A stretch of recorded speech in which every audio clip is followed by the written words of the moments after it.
Hi, friends. This is your pal, Scott Garibay, and today we are going to talk about American top politics, and we're specifically going to talk about why it's important to understand why I chose not to be a prepper. All right. And this links to what's happening right now with the Democrats and President Donald Trump, and I want to talk about it. So I am a conservative adjacent, and I fully am an evangelical Christian.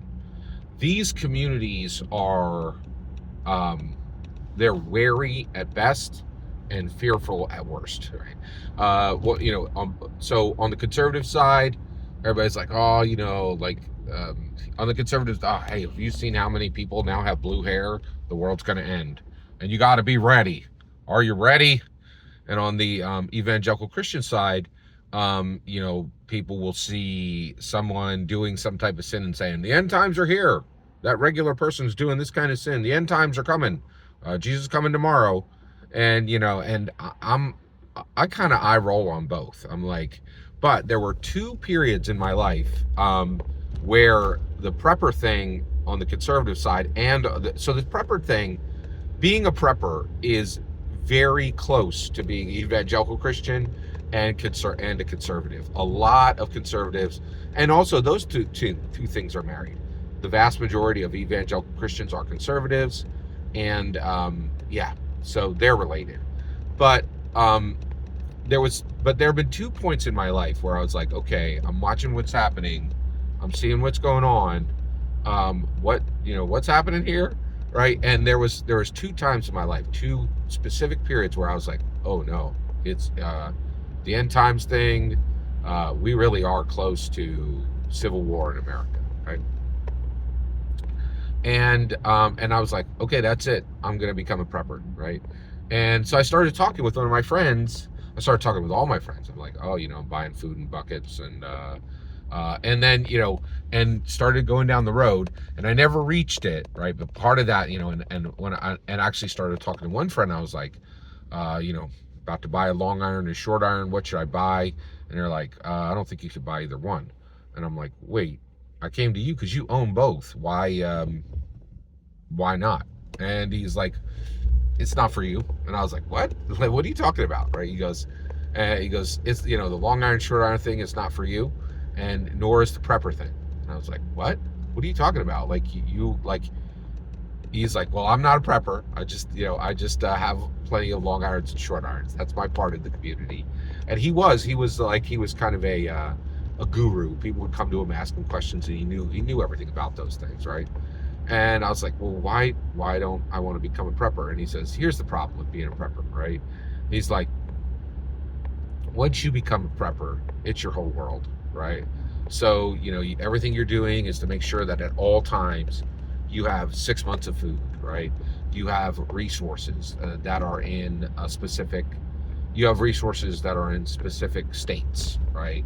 And you have long irons and short irons. And then you begin to prepare and train and do all these things, right?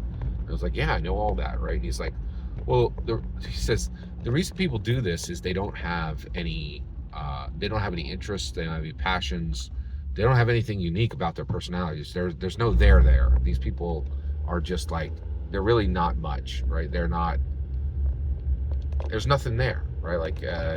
But that's not you, Scott. Like, you have a world, right? You have passions, you have interests, you have lots of ideas, and a lot of what you do lives in an intellectual space, right? And if you're going to be an intellectual the way you are, right, you can't be hoping for a day of destruction. And I said, what? And he's like, yeah, that's the problem with becoming a prepper. Once you do it, you start hoping for it, right? You see it, you see signs of it everywhere. It takes over your life, and you really can't focus on anything else. And the worst part is you begin to really hope for the end times, right? Like, for the day of destruction, for civil war in America. And you don't need that, right? Like, you are a unique person. You don't need that. You can go a different route, right? And I was like, wow, right? And I was like, And I did. I was like, you know what? Yeah, I don't want to, I don't want to make that my whole personality. And when he said it and I started thinking about preppers, I was like, oh my gosh, he's 100% right. Like, these preppers are probably the least interesting people I know. They're not great to have a conversation about with because they don't talk about anything else, right? And it was really eye opening. I was shocked, right? So I decided against it. Now, I tell that story now to talk about the Democrats today. All right, so, and specifically mainstream media. So, New York Times, Wall Street Journal, I'm connected to both. Oh, and then also left leaning YouTube channels. Um, all of them now are doing mea culpas on, hey, tariffs are going to destroy the economy. We're all going to be poor in 3 months, right? As soon as Trump said these ideas and this is another thing, right? Trump said this when he was running, right? So every economist was able to come out and say, hey, he's telling you he's gonna bring in tariffs. Let us tell you how he doesn't understand how tariffs work. Let us tell you how tariffs work, right?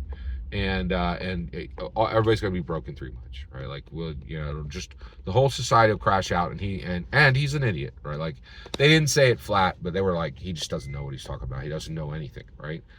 But now here we are, right? And we are almost to November, right? We're 11 months into this campaign, or into his term, right? Into Donald Trump's term. The stock market is through the roof.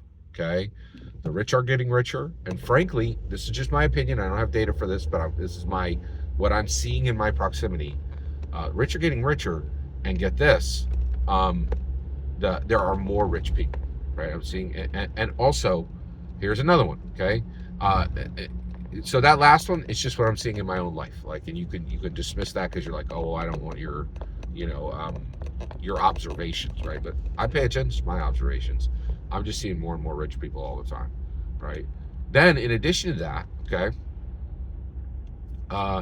employment is through the roof, right? And I know this goes against everything I'm hearing on YouTube, everything I'm hearing from the Wall Street Journal, everything I'm hearing from the New York Times. Oh yeah, we assure you it's tough to get a job right now. And you're like, I don't know a single person who's unemployed, not one, right? Getting a job is like falling off a log right now. Like, and the reason, and they're like, oh yeah, you can't get a job now. I'm like, what are you talking about? Nobody can hire. That's the problem. Like, every employer in the world needs people. They're taking bodies, right? And they're paying outrageous starting rates because nobody can hire. Like, what are you talking about? Like, this is loopy doopy, right? Like, and that's what I'm seeing. So unemployment is outrageously low. Like, you can get a job like falling off a log. All these are good financial indicators, right? So once you land here and you see everything that I just said, now the New York Times and the Wall Street Journal, they trotted out a parade of economists, right, who said, oh yeah, this is all going to turn belly up within 3 months, right? We assure you that the economy under Trump is going to be an absolute disaster. That's not the case, right? Like, I'm not kidding. New York Times did a piece recently, and they were like, here's why the stock market is through the roof. They had to publish this because they spent like 6 months of his term saying, we assure you the economy will absolutely be ruined, right? We're not there, right? And so what I think is, and I recently listened to a YouTube channel who literally, they opened with 4 different economists, and one of them called out and just like ribbed their friend, and listen to you say this. Here's you saying that all this, we're sitting right now at a stock market high, and here's back in 2023, 2024, saying that everything was going to fall to ruin, but there's no ruin. So let's talk about this.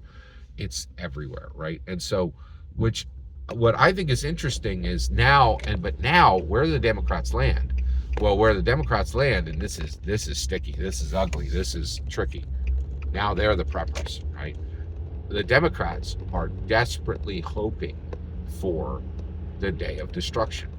They're looking for the end times. They're like, oh man, yeah, see how bad it is? See how bad? And you're like, dude, I'm drinking blueberry coffee that I got at the convenience store. What do you mean how bad it is? I got a crate here. Like what are you talking about? Like, you have a chai tea. Like, What do you mean? We're like, and but we're here. We're here. The Democrats are now in the business of looking for the day of destruction, and they're hoping for it. They're hoping for it. They're like, oh, I can't wait till everything falls apart. Yeah, you can. You don't want that to happen. And they're like, no, we hate Donald Trump so much.